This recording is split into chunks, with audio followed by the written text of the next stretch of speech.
Have you ever seen someone hold their index finger to their tilted head and twiddle it around as they roll their eyes and drop their tongue in vacant expression? Have you ever really considered the extent of what they're not saying? In my life, because of personal mental health issues, I have sadly felt the sting of many thoughtless words and gestures. Some were directed at me and some were not, but they hurt nonetheless. Gestures can be just as bad as the spoken word, perhaps even worse. One day as I queued in a shop to pay for fuel, I saw two teenage boys exchange this silent gesture as they glanced with sniggers towards a man that I knew to have mental ill health issues. He didn't see it. I did. And my heart sank as I realised that no matter how hard I tried to encourage discussion and understanding about the reality of mental illness, there would always be gestures and looks and digs of the elbow and stifled laughter and the silent exchange of denigration. I silently acknowledged that most of the time people were not even fully aware of the pain they were inflicting.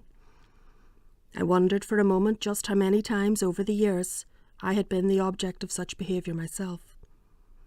I wondered for a moment how others had felt as they witnessed it. I wondered had the levels of social understanding and tolerance changed at all. I made no direct challenge from my position across the shop floor that day. I just paid for my fuel and left feeling sad and impotent, really sad.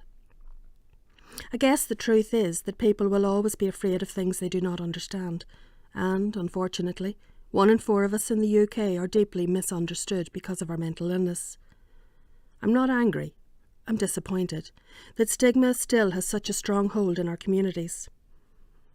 That day I looked directly into the face of stigma and I was reminded of the challenge that lies ahead. I pray for a society where there is parity of understanding with physical illness and where stigma is more widely challenged. I just can't feel comfortable in a world that endorses this kind of behaviour, this kind of judgment. It's not harmless, it's not a laugh, it's just not acceptable.